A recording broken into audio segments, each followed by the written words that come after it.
Sir आप देखेंगे कि अगर आप पिछला बीसीडी का इतिहास देखेंगे, 40 और 50 साल का, 40 साल का पर्टिकुलर मैं कहूँगा, जी। रिपीटेडली बार बार सेम फेस वापस आ रहे हैं। ऐसा क्या है? वो आज अगर इलेक्शन जीते तो अगले बार के इलेक्शन के लिए कमिटमेंट, प्रॉमिस, इस तरीके का एक ऐसा चक्रव्यूह और एक ऐसा एक माहौल पैदा कर देते हैं।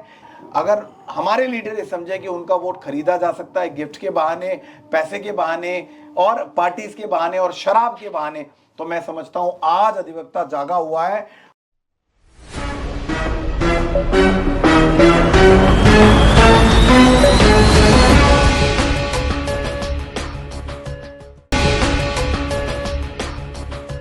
नमस्कार दोस्तों, वकील साहब इंडिया में आपका स्वागत है। आज हमारे साथ श्री विष्णु शर्मा जी, जो कि ऑनरेरी सेक्रेटरी रह चुके हैं बीसीडी के अंदर, जो है इस बार फिर बीसीडी का इलेक्शन लड़ रहे हैं। आइए जानते हैं उनका एजेंडा क्या है इस बार जो है, और उनका जो प्रीवियस जो आपका टेन्योर रहा है उसके बाबत ये क्या कहना चाहेंगे, कितना कंट्रीब्यूशन है और कितने सेटिस्फाइड हैं अपने पहले टेन्योर के अंदर। सर नमस्कार, क्या कहना चाहेंगे सर आप? नमस्कार सर, वकील इंडिया के सभी दर्शकों को बहुत बहुत नमस्कार। पुराने टेन्योर के बारे में कहें कि 2018 में जब बार काउंसिल आई थी, 16-17 मार्च को इलेक्शन हुआ था। उसके बाद यंगेस्ट बार काउंसिल मेंबर बने, यंगेस्ट बार काउंसिल सेक्रेटरी बने। 2 साल सेक्रेटरी बनने के बाद हमारा अगर देखें बार काउंसिल का जो अचीवमेंट था वो ये था, सोशल सिक्योरिटी जो पिछले 50 साल से एडवोकेट्स को नहीं थी, वो एक मेडिकल और टर्म इंश्योरेंस का एक बहुत बड़ा जो एक काम था वो पूरा हुआ। लेकिन वो लड़ाई अधूरी है अभी। क्यों अधूरी है? क्योंकि दिल्ली में जितने भी बार काउंसिल में रजिस्टर्ड हमारे भाई बहन हैं उनको नहीं मिली, दिल्ली के वोटर को मिली है। तो बार काउंसिल में आने के बाद हमारी पहली प्राथमिकता ये रहेगी कि हमारे दिल्ली के जितने भी एनरोल्ड एडवोकेट्स हैं दिल्ली एनसीआर के, उन सब को मेडिकल और टर्म इंश्योरेंस की फैसिलिटी मिले। पहला हो गया। दूसरा जो इंपॉर्टेंट अगर विजन की बात करें, वो इंपॉर्टेंट ये है कि जो आज 5 लाख रुपए का मेडिकल टर्म का जो इंश्योरेंस दिया जा रहा है, वो 5 लाख रुपए का जो अमाउंट है वो बहुत कम है। आज किसी भी तरीके से 4 फैमिली मेंबर है, पति पत्नी और 2 बच्चों के साथ 5 लाख रुपए में क्या होता है? 1 साल के अंदर जरा हॉस्पिटल में जाएंगे या 5 लाख आ जाएगा। सरकार से हर हालत में हम इसको 10 लाख करवाएंगे। और बहुत सारे एडवोकेट्स की, चंक ऑफ एडवोकेट्स की जो देखेंगे प्रॉब्लम है कि उनके माता पिता को इसमें इंक्लूड नहीं किया गया। मेडिकल और टर्म इंश्योरेंस पॉलिसी के अंदर उनके माता पिता को इंक्लूड किया जाए, ये हमारी बेसिक मांग रहेगी। सर आप ये समझते हैं कि पिछले 2-2.5 साल के अंदर करीबन 40 और 50 हजार एडवोकेट एनरोल्ड हुए, यंग एडवोकेट पर्टिकुलरली जो है, क्या उनकी एक्सपेक्टेशंस क्या आपने उनकी प्रॉब्लम्स को आइडेंटिफाई किया है? देखिए, ये बात बिल्कुल ठीक है कि 2020 से लेके 2025 तक अगर मैं बात करूं तो करीब हमारे जो नए वोटर है वो 50,000 वोटर हैं।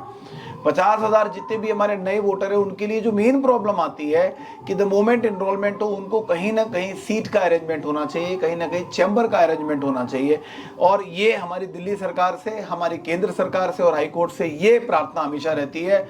और ये उनसे हम कहते हैं कि आप जब भी नई कोर्ट का आप निर्माण करें, कोई बिल्डिंग आपको लगता है कि नई कोर्ट, ऑल्दो दिल्ली में जितने अधिवक्ता हैं वो इसका विरोध करते हैं कि जितनी एग्जिस्टिंग कोर्ट है उन्हीं के अंदर फैसिलिटी नहीं है, आप नई कोर्ट का क्यों कर रहे हैं? तो सबसे पहले आप चैम्बर इंक्रीज करें, आप सीट्स इंक्रीज करें।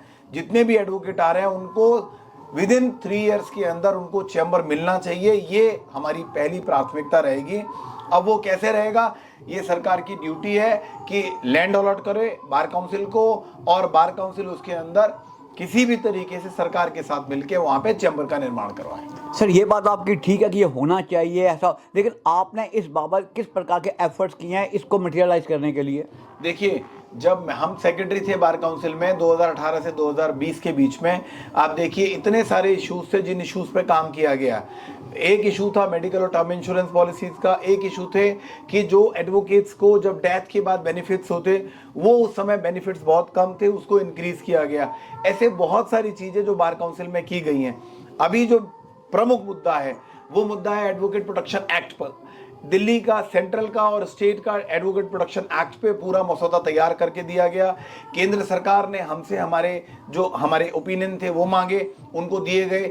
और मैं आपको विश्वास दिलाता हूं कि 6 महीने के अंदर सेंट्रलाइज एडवोकेट प्रोटेक्शन एक्ट आएगा। इस बात को आप लिख के ले लीजिए। हर हालत में एडवोकेट्स की जो एकमात्र डिमांड है एडवोकेट प्रोटेक्शन एक्ट की, वो फुलफिल होगी 100%। सर, कोरोना पीरियड के अंदर मेंबर को ये शिकायत है, एक इज्जत के साथ, एक डिग्निटी के साथ उनकी मदद की जानी चाहिए, जबकि बहुत जगह ऐसा है, पर्टिकुलर मैं 30,000 की बात करूंगा कि वहां पर भिखारियों की तरह वकीलों की लाइन बना दी गई और उनको 1 महीने का राशन देके अपनी इतनी समझ ली। इसके बारे में क्या कहना चाहेंगे? क्या ये वाकई लैप्सेस हुए हैं? क्या आप नहीं समझते कि ये वकीलों के साथ इस प्रकार का सलूक नहीं किया जाना चाहिए था? 100 साल के पीरियड में इससे ज़्यादा बड़ी नेचुरल कैलेमिटी थी नहीं जो कोविड के दौरान आई। वकीलों ने 6-8 महीने कहीं किसी के पास काम नहीं था।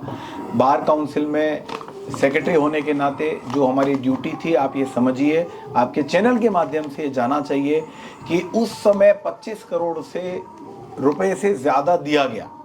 25 करोड़ से ज़्यादा ऑनलाइन ट्रांसफ़र किया गया, 5-5 हज़ार 2 बार किया गया। पतंजलि के कार्ड इशू किए गए, सिलेंडर्स प्रोवाइड किए गए, हॉस्पिटलाइजेशन प्रोवाइड किए गए।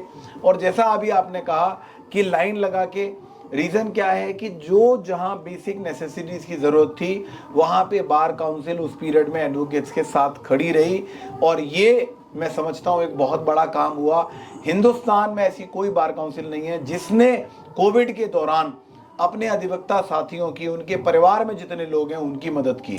सर, हैंडीकैप एडवोकेट के बारे में क्या आपका विचार है, क्या विजन है? जितने भी हमारे दिव्यांग अधिवक्ता हैं, हम दिल्ली सरकार से प्रार्थना करते हैं, केंद्र सरकार से प्रार्थना करते हैं कि जितने भी हमारे भाई बहन दिव्यांग हैं उनके लिए बेटर फैसिलिटीज़ दी जाएं, उनके लिए स्टेयर से लेके और सारी जो चीज़ें हैं जो आज की डेट में इलेक्ट्रॉनिक लिफ्ट्स वगैरह हैं, उनको प्रॉपर इस तरीके का किया जाए जिससे कि उनको डेली प्रैक्टिस में दिक्कत ना आए। सर, आप देखेंगे कि अगर आप पिछला बीसीडी का इतिहास देखेंगे, 40 और 50 साल का, 40 साल का पर्टिकुलर मैं कहूँगा, रिपीटेडली बार बार सेम फेस वापस आ रहे हैं। ऐसा क्या है कि नए लोगों को नहीं आने दिया जा रहा, नहीं आ पा रहे हैं? वजह क्या है आखिरकार? देखिए, जो पुराने मेंबर हैं उन्होंने एक इस तरीके का गैमेट बना रखा है कि वो 500-700 वोट पे ही काम करते हैं, और उन 500-700 वोटों को वो इस तरीके से इन्फ्लुएंस करते हैं कि ये मेरा कमिटमेंट है, फर्स्ट प्रेफरेंस।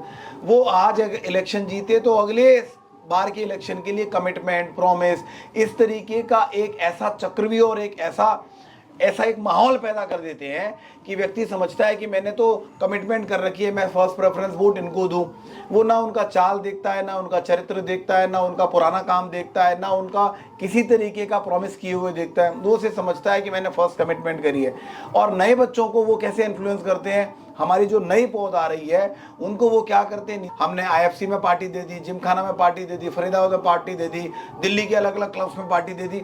आप पार्टी देके वोट कर रहे हैं तो इसका मतलब आप खरीदना चाहते हैं।